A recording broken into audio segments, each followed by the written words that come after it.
कितने लुंगी छाप गुंडे घूमते थे, जालीदार गोली टोपी लगाए हुए, राइफल रिवाल्वर बंदूक लिए हुए व्यापारियों को डराने और धमकाने का काम कौन करता था? यह सारा कुछ याद रखना, मेरा इतना ही कहना। यहाँ गुंडे अपराधी समाजवादी पार्टी से जुड़े हुए आपको देख नहीं आते थे। जब से भारतीय जनता पार्टी सरकार बनी है, क्या ये गुंडे आपको दिखाई दे रहे हैं क्या?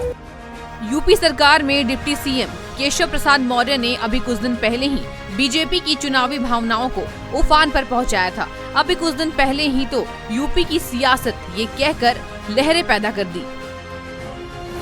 अयोध्या काशी भव्य मंदिर निर्माण जारी है, मथुरा की तैयारी है। हैशटैग किया जय श्री राम, जय शिव शंभू, जय श्री राधे कृष्ण। अब सियासी गलियारे में बीजेपी का ये दिग्गज एक दो कठोर शब्द के साथ सपा को अपने लपेटे में लेने के लिए सियासी रण में फिर से आए हैं। केशव प्रसाद मौर्य की बात को सुनाएंगे, पहले शब्दों की जुबानी उनकी कही बात को समझिए। डिप्टी सीएम केशव मौर्य ने कहा है, 2017 विधानसभा चुनाव से पहले लुंगी छाप और जालीदार टोपी लगाए गुंडे बंदूक गोली लेकर व्यापारियों को डराने का काम करते थे। वहीं आपकी जमीन पर कब्जा भी करते थे और उस कब्जे की शिकायत भी नहीं करने देते थे। वहीं शिकायत करने पर धमकी भी देते थे। ऐसे लोगों से बीजेपी ने निजात दिलाई है। आने वाले चुनाव में ये सब याद रखना है। तो ये लुंगी छाप और जालीदार टोपी लगाने वाले लोग कौन हैं? किसकी पहचान याद दिलाकर केशव प्रसाद मौर्य सियासत के केंद्र में ध्रुवीकरण को सिद्ध कर रहे हैं? चलिए समझेंगे, लेकिन सबसे पहले डिप्टी सीएम केशव प्रसाद मौर्य के इस बयान को सुन लीजिए। 2017 के विधानसभा चुनाव से पहले कितने लुंगी छाप गुंडे घूमते थे, जालीदार गोली टोपी लगाए हुए, राइफल रिवाल्वर बंदूक लिए हुए व्यापारियों को डराने और धमकाने का काम कौन करता था? आपकी जमीनों पर कब्जा करना और कब्जा कर ले तो शिकायत करने भी बन जाना, ऐसी धमकी कौन देता था? यह सारा कुछ याद रखना, मेरा इतना ही कहना। 2017 के विधानसभा चुनाव से पहले कितने लुंगी छाप गुंडे घूमते थे,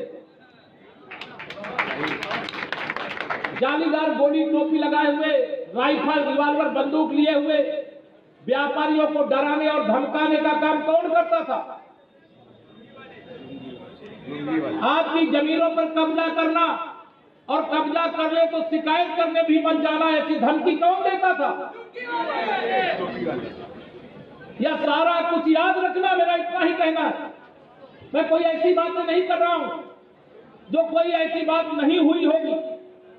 यह पूरा, अगर मैं प्रयागराज की बात करूं तो सिविल लाइन के पूरे क्षेत्र को बहुत ही शांतिपूर्ण इलाका माना जाता था, लेकिन इस शांतिपूर्ण इलाके को भी अशांत करने के लिए एक साथ मैं देखता था 20-20, 30-30, 40-40 गाड़ियों में 50-50, 100-100 असलहे लेकर के यहाँ गुंडे अपराधी समाजवादी पार्टी से जुड़े हुए आप देख नहीं आते थे।